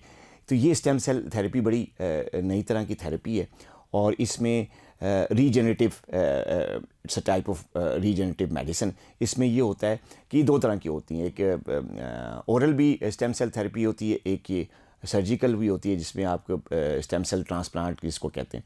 ये बड़ी अच्छी जो मेडिकेशन है जो कि ऐसी बीमारियां, ख़ासतौर पे जो कैंसर्स हैं या डायबिटीज़ है, डायबिटीज़ पे क्योंकि मेरी फील्ड है मैं इस पे बात करूँगा, जिसमें ये आपको ना टोटली 100% जो है ये नॉर्मल कर देती है। ठीक है ना, आपका पैनक्रियाज रीजनरेट कर जाता है, वही सेल्स जो कि इंसुलिन बनाने के लिए बिल्कुल डेड हो चुके थे वो रीजनरेट कर जाते हैं। लेकिन ये आज से कोई तकरीबन 5-6 साल पहले मैं इस फील्ड में आया था और मैंने इस पे बड़ी रिसर्च की। मैंने इस स्टेम सेल थेरेपी के लिए मैंने ना सिर्फ अपने मुल्क में रिसर्च की, बल्कि मैं दूसरे मुल्कों में गया जहाँ पे ये प्रोड्यूस हो रहे हैं, जहाँ पे इनका जो मैन्युफैक्चरिंग यूनिट है वहाँ पे मैं गया, इनकी प्रोडक्शन देखी। फिर मैं ना वहाँ पे गया, बल्कि जहाँ पे यूज़ हो रहे हैं, जिन हॉस्पिटल्स में स्टेम सेल थेरेपी दी जा रही है, मैं वहाँ पे भी गया और वहाँ पे मैंने उन डॉक्टर्स से भी मिला जो ये थेरेपी दे रहे हैं। और मैं स्टेम सेल थेरेपी में उसके बाद फिर मैं उन यूनिट्स में भी गया, मैं उन यूनिट्स में गया जहाँ पे ये यूज़ हो रही हैं, फिर जहाँ से प्रोडक्शन हो रही है, हर जगह मैं जाके फिर डॉक्टर से मिला, उन पेशेंट से मिला जो कि ये थेरेपी यूज़ कर रहे हैं। तो मुझे मेरी बड़ी इन्फॉर्मेशन में इजाफा हुआ। फिर मैं ये नॉलेज लेके मैं पाकिस्तान में भी मैंने जो है ये अपने कुछ पेशेंट्स में यूज़ करवाया और बड़ी प्रॉमिसिंग रिजल्ट्स आए इसके। लेकिन क्योंकि एक नई थेरेपी है, इट्स वेरी एक्सपेंसिव, तो पाकिस्तान में इसको अफोर्ड करना, बल्कि दुनिया भर में इसको अफोर्ड करना भी थोड़ा सा मुश्किल है, क्योंकि ये एक नई थेरेपी है, नई मेडिसिन है जो कि आहिस्ता आहिस्ता शायद इसका कीमत कम हो, लेकिन अभी क्योंकि इट्स वेरी एक्सपेंसिव तो इसलिए लोगों को अफोर्ड करना मुश्किल है। लेकिन मैं चंद पेशेंट्स को इसमें यूज़ करवाया पाकिस्तान में और बड़े प्रॉमिसिंग रिजल्ट्स थे। आप इनको जो मरीज़ हैं इनको आप रोटी चावल छोड़ने का नहीं कहते, ऐसे ही है? देखिए, मैं रोटी चावल छोड़ने का नहीं कहता, मैं बैलेंस डाइट का कहता हूँ कि आप रोटी चावल ज़रूर खाएं, लेकिन उसको उसका पोर्शन साइज कंट्रोल करके। लेकिन आप ये नहीं ना कहते कि रोटी और चावल छोड़ दें और सिर्फ गोश्त और सब्जियों पे आ जाएं। इसकी वजह क्या, ये सेहत के लिए अच्छा है या कोई हमारे मुआशी हालात की वजह से आप कहते हैं? नहीं, देखिए इसका ताल्लुक सेहत से। बैलेंस डाइट जो है वो आपके सेहत के लिए होती है। देखिए, अगर आप कार्ब्स नहीं लेंगे, तो जैसे बताया कि ब्रेन तो लेता ही एनर्जी कार्ब से, तो अगर आप कार्ब्स टोटली बंद कर देंगे तो कुछ ऑर्गन्स जैसे आपका ब्रेन है, आपकी आइज़ हैं, ठीक है, आपने सोचने समझने की जो सलाहियत है, आपके काम करने की जैसे मसल की हेल्थ है, तो ये सारी चीज़ें मुतासर होती हैं। अल्लाह ताला ने अपनी हर कुदरती जो फूड है जो अल्लाह ताला की ज़मीन से पैदा हो रहा है उसमें बहुत ज़्यादा फ़ायदे रखे हैं, सब्जियों से लेके अनाज तक, ठीक है ना, फ्रूट से लेके अनाज तक, इन सब में बहुत ज़्यादा फ़ायदे रखे हैं। तो मैं कभी भी रोटी चावल को नहीं छुड़वाता, मैं सिर्फ और सिर्फ एक बैलेंस डाइट को प्रमोट करता हूँ जिसमें आप जो हैं वो कार्ब्स भी ले सकते हैं, रोटी चावल भी ले सकते हैं, आप सब्जियां भी ले सकते हैं, आप गोश्त भी ले सकते हैं, आप फ्रूट्स भी ले सकते हैं, आप नट्स भी ले सकते हैं, आप हर कुदरती चीज़ जो अल्लाह ताला की ज़मीन से निकल रही है वो आप ले सकते हैं, लेकिन उसको एक पोर्शन साइज़ के साथ और एक माहिर डॉक्टर के मशवरे के साथ। अच्छा डॉक्टर साहब, ये बताइएगा, हकीम हुक्मा ये कहते हैं कि जनाब अंडे खाएं, गोश्त खाएं, बाकी आप सारे चीज़ें छोड़ दें, आप अनाज छोड़ दें। अब अगर कोई वेजिटेरियन है तो वो अनाज भी अगर छोड़ दे और गोश्त और अंडे वो पहले ही नहीं खाता, वो कैसे कंट्रोल करेगा शुगर अपनी? ये तो बिल्कुल गलत बात है ना कि जी आप जो है वो गोश्त ना अनाज छोड़ दें और सिर्फ गोश्त खाएं। ये तो मैं आपको बता दें, मेरी तो जो है ना हमारी तो पूरी जितनी भी मेडिकल ऑर्गेनाइजेशन हैं, जितनी भी मेडिकल बुक्स हैं आज तक, चाहे वो स्पेशलाइजेशन में पढ़ाई जाती हैं, वो सब, और FDA भी, ये सब एक बात पे वो है कि आप की जो शुगर है वो मेडिसिन प्रॉपर लाइफस्टाइल के साथ, प्रॉपर बैलेंस डाइट के साथ होती है। कोई बुक, कोई मेडिकल ये नहीं कहती कि जी आप ये छोड़ दें और सिर्फ ये करें, ऐसा नहीं है। तो ये तो बिल्कुल गलत थेरेपी है, मेडिकल का इससे कोई ताल्लुक नहीं। जो हकीम हुक्मा की एक अपने बिजनेस के लिए गलत जो है ना वो बात है। मैं भी जो है ये बैलेंस डाइट को प्रमोट करता हूँ। अगर कोई वेजिटेरियन है, गोश्त नहीं खाता, वो अनाज खाए, नेचुरल वीट ले, अनाज खाए, वेजिटेबल ले, फ्रूट्स ले, बड़ी चॉइसेस हैं, नट्स ले, ठीक है ना। अगर वो गोश्त नहीं खाता, वो अपने मजहबी या कल्चर जो भी उसका है वो करे बिल्कुल अपना, उसके ये हम नहीं उस पर इंटरफेयर करते, ठीक है। लेकिन जहाँ तक उसकी बीमारी का ताल्लुक है, उसकी वजह से अगर वो गोश्त कह रहे हैं तो बिल्कुल गलत बात है। बैलेंस डाइट, उसको गोश्त भी खाना चाहिए, उसको फ्रूट्स भी लेने चाहिए, उसको वेजिटेबल्स भी लेनी चाहिए, उसको रोटी चावल भी लेनी चाहिए, खालिस गंदम, नेचुरल, ठीक है ना, प्रॉपर राइस लेना चाहिए। लेकिन एक डायबिटोलॉजिस्ट का जो माहिर है डायबिटीज़ का, उसके मशवरे के साथ आपने बैलेंस डाइट लेनी है, पोषण कंट्रोल के साथ करना है, फिजिकली एक्टिव भी होना है, प्रॉपर दवाई भी लेनी है, तो आपको कोई ये सब चीज़ें कुछ भी नहीं कहेंगी। लेकिन अगर कोई कल्चर की वजह से उसको वेजिटेरियन है, गोश्त उसको मना, तो वो तो ना ले, लेकिन उसके साथ बड़ी अदर चॉइसेस हैं, अनाज ले, अपना फ्रूट्स ले, नट्स ले, कई चॉइसेस हैं, वेजिटेबल्स में कई चीज़ें। अच्छा ये बताएं कि जिस मरीज का HbA1c अगर वो उसकी वैल्यू या रिजल्ट उसका 5 आ जाए तो इसका क्या मतलब लेंगे हम कि उसकी शुगर खत्म हो गई है? ये फिर वही रिवर्सल वाली बात आ गई, आपने फिर उसको वही किया कि ये फिगर रिवर्स हुई है। अच्छा, ये टेस्ट रिपोर्ट या उसका टेस्ट का रिजल्ट रिवर्स हुआ है। डायबिटीज रिवर्स नहीं हुई। टाइप 2 डायबिटीज है या टाइप 1 है, वो अपनी जगह पे है। अगर आपका 5 आ गया तो इसका मतलब बड़ा अच्छा कंट्रोल हो रहा है। आप जिस मॉलिज से आप इलाज करवा रहे हैं, मतलब जिसकी मेडिसिन ले रहे हैं, उसकी वजह से अगर आपका हुआ है, या इवन कि अगर डाइट की वजह से हुआ है तो ये अच्छी बात है। लेकिन जैसे ही आप उस डाइट से हटेंगे, नॉर्मल डाइट पे या बैलेंस डाइट पे आएंगे, फिर बढ़ेगा। ये नहीं मतलब कि आपकी डायबिटीज़ ठीक हो गई है। डायबिटीज़ आप बिल्कुल नॉर्मल बंदे की तरह अगर खाएं पिएंगे, दवाई नहीं लेंगे, और दोबारा वैसे ही आ जाएगी वो। ये बताइएगा कि जो टाइप 1 का इलाज जो है, क्या वो ग़िज़ा से हो सकता है, और होने के साथ क्या इस हद तक हो सकता है कि उसकी इंसुलिन छूट जाए? ये देखें, ये तो बहुत मतलब एक किलिंग स्टेटमेंट आपने दे दी ना। ऐसा बिल्कुल नहीं है, क्योंकि टाइप 1 डायबिटीज़ में तो आपका लबलबा काम ही नहीं कर रहा। आप इंसुलिन डिपेंडेंट, आपने इंसुलिन लेनी, ठीक है। तो जैसे ही आपकी इंसुलिन या तो कोई बंद कर देता है, या आप उसको बहुत ज़्यादा लो डोज पे ले आते हैं और आप ग़िज़ा पे आ जाते हैं, इंसुलिन छोड़ देते हैं, तो ये बहुत तक डेंजरस बात है। इससे बॉडी में एक ख़ास किस्म की बीमारी, ख़ास किस्म की कॉम्प्लिकेशन विद इन डेज आ जाती है, जिसको हम कहते हैं डायबिटिक कीटोएसिडोसिस। वो बहुत ज़्यादा ख़तरनाक जो है वो कॉम्प्लिकेशन डायबिटीज़। और समझें वो इस कॉम्प्लिकेशन में जो अगर एक टाइप 1 डायबिटिक है और वो सिर्फ इस गलत मशवरे के साथ कि जी आप अपनी डाइट पे आ जाओ और रोटी चावल छोड़ दो और इंसुलिन छोड़ दो और सिर्फ रोटी चावल पर गोश्त खा के तुम अपनी शुगर मुहैया करो, तो ये तो विद इन डेज़ ये बंदा जो है टाइप 1 डायबिटिक, ये कीटोएसिडोसिस में चला जाएगा। डायबिटिक कीटोएसिडोसिस, उसमें होता क्या है, उसमें जो ब्लड है पेशेंट का, वो तेज़ाब बन जाएगा। अब आप खुद सोचें, एक ब्लड जो है, एसिड का तो पता है ना, एसिड के साइड इफ़ेक्ट्स आपने पढ़े भी होंगे, आप जानते भी होंगे साइंस। तो अगर आपका किसी इंसान का ब्लड अगर वो एसिड बन जाए तो क्या होगा बॉडी में? कोमा, एडमिशन, और तकरीबन 10-15 दिन लगते हैं इस सारे प्रोसेस से उसको आउट होते होते। और जो उसके बाद उसके अंदर जो कॉम्प्लिकेशन और जो वीकनेस होती है वो और चीज़ है। तो ये बहुत ही किलिंग स्टेटमेंट है। अगर कोई भी आपके प्रोग्राम के कोई भी बंदा, कोई भी क्वैक आपको कह रहा है कि जी इस तरह की कोई चीज़ करें, तो वो आपकी जान से खेल रहा है, जो भी टाइप 1 डायबिटिक को ये कह रहा है। अच्छा डॉक्टर साहब, ये बताइए कि अगर दवाई नहीं ली जाती तो दीगर जिस्मानी अज़ा के ऊपर भी इफेक्ट आता है? समटाइम्स हम सुनते हैं किसी का खुदा न खास्ता पाँव काटना पड़ गया, किसी की उंगली काटनी पड़ गई, वो क्या सिचुएशन बनती है? दवाई बंद कर देते हैं और डॉक्टर से इलाज करने के बजाय किसी और का मान के, और आप जो हैं वो ग़िज़ा से या किसी से करते हैं, शुगर लेवल बढ़ेगा। और जब आप शुगर लेवल बढ़ेगा तो वो ना सिर्फ आपका शुगर लेवल बढ़ाता है, बल्कि वो आपकी बॉडी के हर पार्ट पे उसका इफेक्ट होता है। आपकी आंखें ख़राब होती हैं, उसका पर्दा ख़राब होता है, जिसको हम रेटिनोपैथी कहते हैं। आपका ब्रेन डैमेज होना शुरू हो जाता है, जिसको फिर उसके बाद नर्व्स डैमेज होती हैं, जिसको हम न्यूरोपैथी कहते हैं। न्यूरोपैथी का असर आपके पाँव पे भी पड़ता है, आपके मसल्स भी पड़ता है, आपके नर्व्स सारी ख़राब हो जाती हैं, जिसकी वजह से आप ना रात को सो सकते हैं। हाथ पाँव की शदीद किस्म की जलन शुरू हो जाती है, इवन के सुन होना शुरू हो जाते हैं। और फिर जब ये न्यूरोपैथी मोटर सिस्टम पे आती है तो फिर आपको आपकी जो एनर्जी, जो आपके हाथ में पकड़ने की कुव्वत है या चलने का जो आपकी ताकत है, वो ख़त्म हो जाती है और आपके गुर्दे ख़राब हो जाते हैं, आपको हार्ट प्रॉब्लम हो जाता है, आपके जो मसल्स हैं वो मसल मास रिड्यूस होना शुरू हो जाता है। यानी यू नेम इट, किसी भी ऑर्गन का नाम लें उस पर इसके इफ़ेक्ट होते हैं। और जब ये इफ़ेक्ट ज़्यादा होते हैं तो पेशेंट जो है वो डिफरेंट किस्म की कॉम्प्लिकेशन के साथ हॉस्पिटल में प्रेजेंट होता है। किसी के गुर्दे ख़राब हो जाते हैं, किसी को हार्ट का प्रॉब्लम हो जाता है, किसी का आंखों का मसला हो जाता है, कोई इवन के अंधेपन का शिकार होता है, किसी को स्ट्रोक, फालिज हो जाता है लिम्ब लॉस के साथ।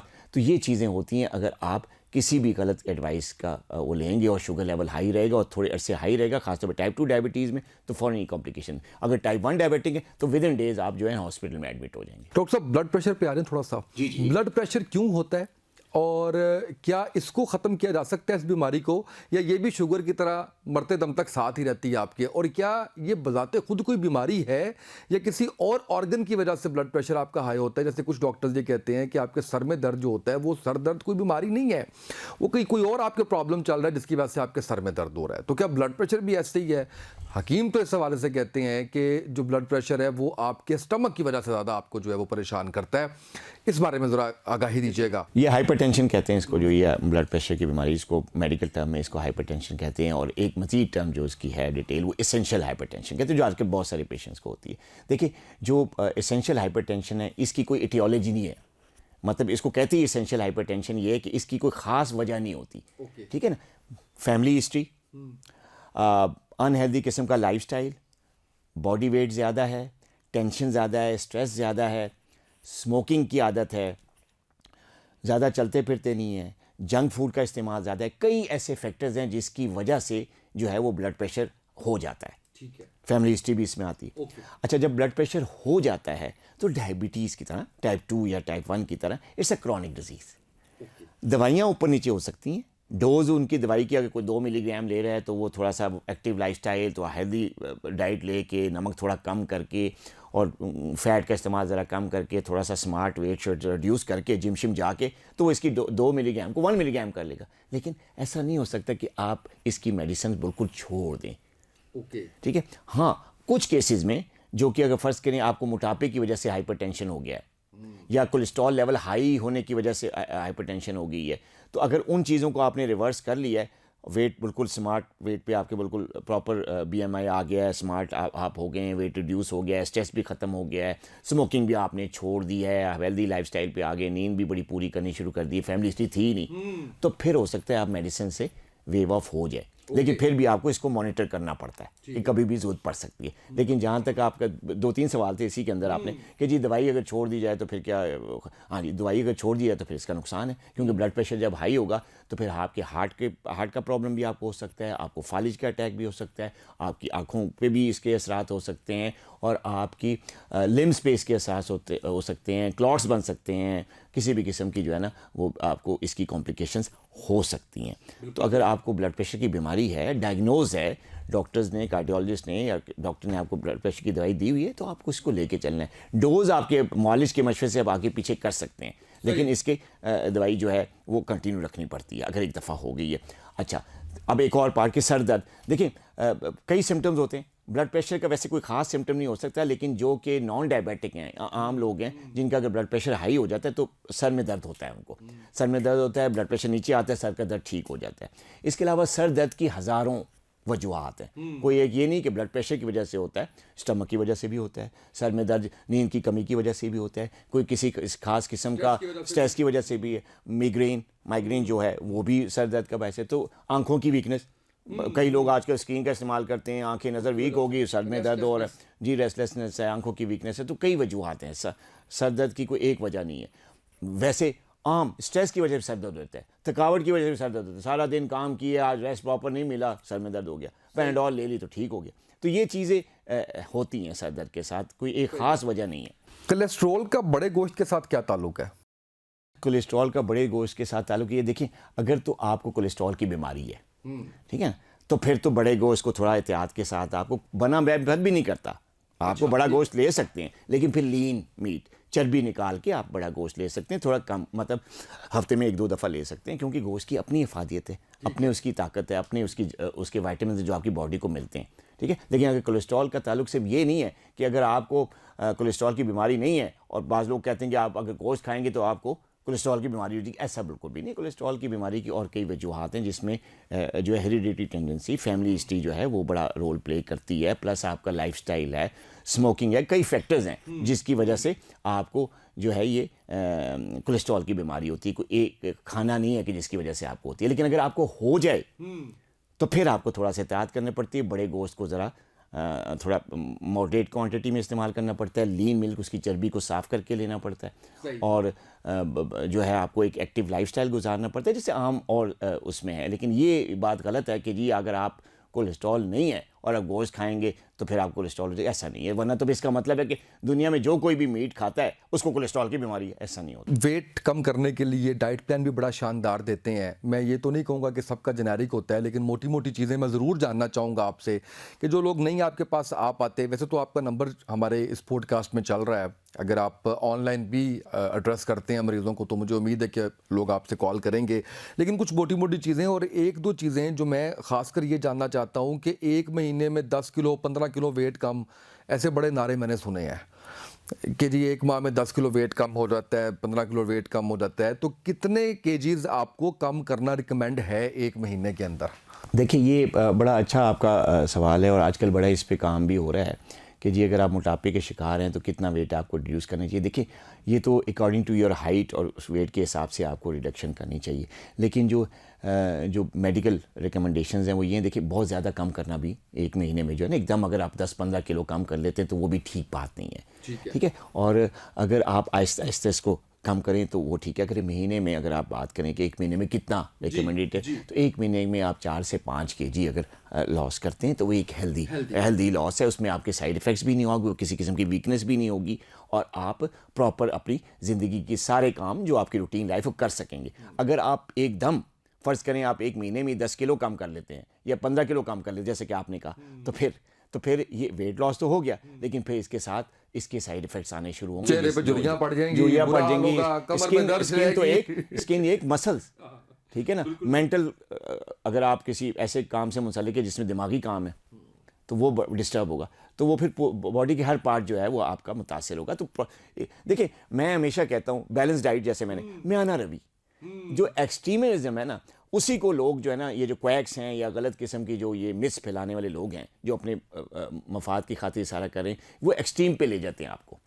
जब आप एक्सट्रीम पे ले जाते हैं तो जो कम पढ़े लिखे हैं, जो एजुकेटेड नहीं है, जो एजुकेटेड हैं उनको तो पता चल जाता है, वो अपने मालिश की बात भी मानते हैं, वो बुक्स भी पढ़ लेते हैं, सारा कुछ कर लेते हैं। लेकिन जो बेचारे जो कमज़ोर लोग हैं, जो कि थोड़े से इतने ज़्यादा एजुकेटेड नहीं है, तो वो इन लोगों के धोखे में आ जाते हैं और फिर जो है वो एक्सट्रीम पे चले जाते हैं। तो एक्सट्रीम चाहे जिस भी फील्ड में हो, मेडिसिन के अलावा भी किसी भी फील्ड में हो, वो आपको रिजल्ट्स बुरे देती है। तो इसलिए जो एक्सट्रीम है कि जी आप ये छोड़ दें, ये कर दें और सब कुछ छोड़ दें और फिर ठीक हो जाए, ऐसा नहीं। कुछ डाइट प्लान के बारे में भी बताएं ना, क्या करना चाहिए? देखिए डाइट, जैसे कि मैंने कहा, आप बैलेंस डाइट करें। डायबिटीज़ के हवाले से अगर आप बात करें या मोटापे के हवाले से देखें, उसमें ये है कि सबसे पहली चीज़ जो है, जैसे मैंने कि पहले आपको कहा कि जो शुगर है, वाइट जो शुगर है और गुड़ है और शक्कर है, इसकी सारी बहन भाई जो है इनको बंद करें, पहली चीज़। अच्छा, हमने कोल्ड ड्रिंक का तो जिक्र ही नहीं किया जी। कोल्ड ड्रिंक्स तो ज़ाहिर है डेफिनेटली ये मशरूबात जितने सारे चीनी से ही बनते हैं ना, तो ये चीनी से बनने वाली सारी चीज़ें शामिल है, जिसमें बेकरी भी है,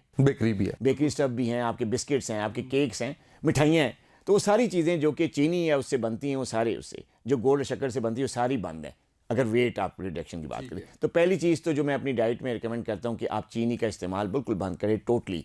चीनी से बनने वाले मशरूबात भी सारे भी और सारा कुछ, इवन के चाय में भी चीनी, चाय ले सकते हैं, चाय का कोई हर्ज नहीं, कावा ले सकते हैं, चाहे 1 या 2 छः कप वाले भी नहीं लोग हैं। 6 कप नहीं, 2 से 3 कप जो है अगर आप जो है वो नॉर्मल लेते हैं, जो नॉर्मल जैसे लोग लेते हैं, शाम की चाय होगी, सुबह का नाश्ता हो गया, ठीक है, तो वो आप ले सकते हैं कि 2-3 कप दिन के, लेकिन उससे ज़्यादा नहीं, उससे ज़्यादा नहीं। हर चीज़ देखिए, मैंने कहा ना, हर चीज़, जिस चीज़ की भी आप एक्सट्रीम पे जाएंगे उसका नुकसान होगा। तो म्याना रवि और इस्लाम का एक बहुत बड़ा ये म्याना रवि जो है ये एक इस्लाम के बहुत बड़ा पार्ट है, उनसर है। हजूर पाक सल्लल्लाहु अलैहि वसल्लम ने जो है हमें हर वक्त जो है ना म्याना रवि की तलकीन की है। और सेहत के हवाले से, डाइट के हवाले से भी तो मेरा जो नज़रिया है वो म्याना रवि के साथ है। मैं हर चीज़ की इजाज़त देता हूँ, लेकिन उसको ख़ास पोषण साइज़ के साथ, म्याना रवि के साथ। तो इसी तरह जो है चीनी बिल्कुल बंद, आप सब्ज़ी ले सकते हैं, आप गोश्त ले सकते हैं, आप थोड़ी सी चावल भी ले सकते हैं, आप थोड़ी सी रोटी भी ले सकते हैं, खालिस गंदम, बाजरा, जौ, ये चीज़ जो खालिस अनाज है ये आप लें, इसको भी खास क्वांटिटी में, खास मतलब ये टाइम नहीं पे। कि वो 2-2 3-3 जो है वो बस यहाँ पे रोटियां- आके माहिर आपको गाइड करता है। ये पॉइंट है कि जब देखे आपको, कई लोगों को कहा कि जी आप मुझे जौ कहिए तो बस जौ ही खाते रहो, ठीक है ना, तो ज़ाहिर है उसकी भी क्वांटिटी होती है ना, ये तो नहीं कि आप जौ को भी अगर एक्सट्रीम क्वांटिटी में तो उसका भी नुकसान होता है। तो लिहाजा फिर यहाँ पे एक माहिर, एक आपको प्रॉपर डॉक्टर आपको मशवरा देगा, उसके हिसाब वो आपको बताएगा किस टाइम लेनी है, किस क्वांटिटी में लेनी है, किस चीज़ के साथ लेनी है। यहाँ पे फिर आप प्रॉपर एक रास्ते पे चलते हैं जहाँ पे आपका वज़न भी कम होता है, साइड इफ़ेक्ट्स भी नहीं होते, शुगर भी कंट्रोल होती है, ब्लड प्रेशर भी कंट्रोल होता है, और आप बगैर किसी साइड इफ़ेक्ट के एक हेल्दी लाइफ गुजारते हैं। कभी सोशल मीडिया पे नहीं देखा, अब फैमिली के साथ सफ़र तो करते होंगे आप, कभी कोई सेल्फी बच्चों के साथ, भाभी साहिबा के साथ कभी नहीं देखी आपने किसी सोशल मीडिया प्लेटफॉर्म पे? देखिए, मैंने बच्चों के साथ ये नहीं कि सेल्फी मैं बड़ी बनाता हूँ, बच्चे ही मेरी बनाते हैं, मेरी मिसेज बनाती हैं, सेल्फीज़ का हमें बड़ा शौक़ है। वो मैं बनाता हूँ, ये नहीं है, मैं उसको अपलोड नहीं करता, या सोशल मीडिया पे या मेरे पेज पे नहीं आती है, मेरे किसी और प्लेटफॉर्म पे नहीं है, क्योंकि वो एक हमारी फैमिली की प्राइवेसी वो चीज़ है, वो हम एंजॉय करते हैं, अपनी फैमिली को टाइम भी देता हूँ। लेकिन बच्चों की मैंने पिक्चर इसलिए नहीं लगाई कि मैंने बच्चों को फेमस करना मेरे उससे कि जी मेरा बच्चा मेरे नाम से पहचाना जाए, मैं इस पे नहीं यकीन रखता। मैंने बच्चों को कहा हुआ है कि तुम जो है ना, तुमने अगर नाम बनाना है तो अपनी मेहनत करके अपना नाम खुद डेवलप करो, मेरे नाम के साथ तुम डेवलप ना हो। ठीक है ना। तो ये जैसे मैं खुद डेवलप हुआ, मतलब जैसे मैंने खुद मेहनत की और मैं डेवलप हुआ, मैंने कोई अपने वालिद साहब के, हालांकि मेरे वालिद साहब जो है अल्लाह ताला का बड़ा शुक्र है कि वो एक मतलब सिविल सर्विस से थे और मतलब डिफेंस के इदारे से मुंसलिक रहे थे, और उनका नाम भी मैं यूज़ कर सकता था, लेकिन अल्लाह का शुक्र है कि मैंने अपनी फील्ड में अपना नाम अपनी मेहनत से आया था, और यही मैंने पास ऑन किया अपने बच्चों में कि जी अपना नाम खुद पैदा करो, मेरे नाम से नहीं। और डॉक्टर साहब मुझे ये बताइएगा कि बच्चों के साथ तो बड़ी अच्छी आपने बात कर दी कि ठीक है उनको अपना नाम मुकाम खुद बनाना चाहिए, भाभी साहिबा के साथ भी कभी कोई फ़ोटो नहीं देखी, और जहाँ तक मैं जानता हूँ चंद साल पहले तक भाभी साहिबा की जो फ़ैन फॉलोइंग थी, उनकी जो सोशल मीडिया पे फॉलोइंग थी, वो बड़ी शानदार थी। एकदम से वो सारा कुछ अब नज़र उस तरह से नहीं आ रहा, क्या वजह बनी और वो अब क्यों नज़र नहीं आ रही उस तरह से? जी हाँ, आपने बिल्कुल सही कहा। मेरी मिसेज़ की बहुत ज़्यादा फ़ैन फॉलोइंग थी और सोशल मीडिया पे वो बहुत ज़्यादा उनका नाम जाना पहचाना जाता था, लेकिन कुछ साल पहले जैसे ही उन्होंने कुरान से वो जुड़ी और थोड़ा इस्लामिक साइड पे उन्होंने कोर्सेज़ ज्वाइन किए, फिर उन्होंने जब कुरान के साथ जुड़ गई, तो फिर जब उनको पता चला कि यार ये थोड़ा सा जो है ना वीडियोज़ और ख़वातीन का आना वो ठीक नहीं है, तो उन्होंने खुद से सब कुछ डिलीट कर दिया। और मैं इसके ख़िलाफ़ नहीं हूँ, मेरे कई दोस्त जो हैं वो मिसेज़ के साथ आते हैं उनके पेज में, मैं इस चीज़ के ख़िलाफ़ नहीं हूँ कि जी आप मिसेज़ के साथ तस्वीर ना लगाएं या तस्वीर खींचे ना या उसको मीडिया पे ना ले गए, मैं इसके अगेंस्ट नहीं हूँ, लेकिन क्योंकि उन्होंने अल्लाह ताला के साथ जुड़ने के बाद ये चीज़ उन्होंने की, तो मैंने फिर आई रिस्पेक्ट दिस, मैंने उनकी इस अप्रोच को रिस्पेक्ट किया कि जी आपको बड़ी अच्छी अप्रोच है, तो फिर मैंने उनको कभी भी नहीं कहा कि मेरे साथ तस्वीर लगाएं या मेरे पेज। ओके, बड़ा माशाल्लाह अच्छा कपल है और बहुत सी नेक तमन्नाएं और दुआएं आपके। डॉक्टर साहब आखिर में शुगर के जो मरीज़ हैं उनके लिए कोई पैगाम देना चाहें? आजकल के, क्योंकि आपको पता है कि डायबिटीज़ जितनी ज़्यादा कॉमन हो रही है ना, तो उतनी ज़्यादा इसके साथ क्वैकरी प्रैक्टिसेस, मिस जो है वो आ रही हैं, जो कि लोगों को बड़ी गलत तरफ लेके जा रही हैं बजाय शुगर की अवेयरनेस, क्योंकि मेरी तो बड़ी कोशिश है कि मरीज़ को मैं ख़ुद अपना उनका जो है ना इतनी ज़्यादा उनको एजुकेट कर दूं कि उनको गलत और सही की जो है ना पहचान अपनी डिज़ीज़ के सिलसिले में बिल्कुल फुली अवेयर हो जाएं वो। लेकिन फिर भी ज़ाहिर है जो है ना वो चीज़ें गलत किस्म की चल रही होती हैं। तो मेरी तमाम अपने पेशेंट से ये उनके लिए मैसेज है कि देखें, जिस किस्म की भी डायबिटीज़ है, चाहे आप टाइप 1 डायबिटिक हैं, टाइप 2 हैं, गेस्टेशनल डायबिटीज़ है, प्री डायबिटिक हैं, मोटापे का शिकार हैं, मुझसे रिलेटेड जो भी मतलब डायबिटीज़ से रिलेटेड जितनी भी आपको बीमारियां हैं, चाहे जो भी किस्म की डायग्नोसिस है आपकी, आप और किसी भी किस्म की अनकंट्रोल डायबिटीज़ आपको है, आप ये ना समझें या इस तरह डिप्रेस ना हो कि जी अब मेरी डायबिटीज़ जो है वो आखिरी स्टेज पे है और मैं इंसुलिन पे चला गया हूँ या मैं फ़लाँ दवाइयों पे चला गया हूँ तो मेरी डायबिटीज़ का इलाज नहीं हो सकता।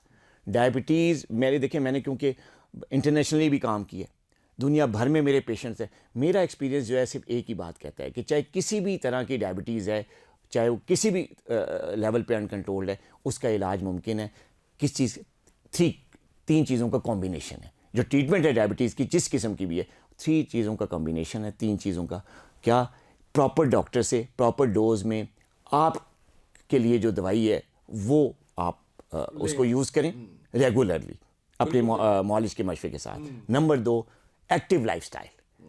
ठीक है, अगर आप अपने रोज़मर्रा ज़िंदगी से थोड़ा सा टाइम अपनी वॉक को और एक्सरसाइज को देते हैं, बेस्ट है। और तीसरी चीज़, बैलेंस लाइफस्टाइल। सब कुछ खाएं, कुदरती जो नेचुरल फूड है सारा कुछ खाएं, प्रॉपर टाइम पे, प्रॉपर साइज़ में, अपने डॉक्टर के मशवरे के साथ बैलेंस डाइट लें। इन 3 चीज़ों के कम्बिनेशन के साथ आप ना सिर्फ अपनी शुगर कंट्रोल कर पाएंगे बल्कि लंबे अरसे तक एक हेल्दी खुशगवार ज़िंदगी गुजार सकेंगे। डॉक्टर साहब, आपका बहुत शुक्रिया। मैं बड़ा शुक्रगुजार हूँ आपका, और मैं ये समझता हूँ कि इससे पहले भी आपने बहुत से प्रोग्राम में शिरकत की होगी और आप एक लंबे अरसे से इस कौम की खिदमत कर रहे हैं, ना सिर्फ अपने क्लिनिक में बैठ के बल्कि डिफरेंट टीवी प्रोग्राम्स के ज़रिए, अपने सोशल मीडिया प्लेटफॉर्म के ज़रिए। आज जो हमने गुफ्तगू की, मैं ये समझता हूँ कि ये एक भरपूर पॉडकास्ट था जिसके अंदर हमने काफ़ी हद तक कोशिश की कि आगाही दी जाए आवाम को और फ़ायदा हो लोगों का। अल्लाह आपकी फ़ैमिली के लिए, आपके लिए, हमारे लिए, हम सब की फ़ैमिली के लिए इसको सदका जारिया बनाए और लोग इससे सीख के अपने आप को ठीक करें। आज के इस पॉडकास्ट से इतना ही, इजाज़त दीजिए। अल्लाह हाफ़िज़।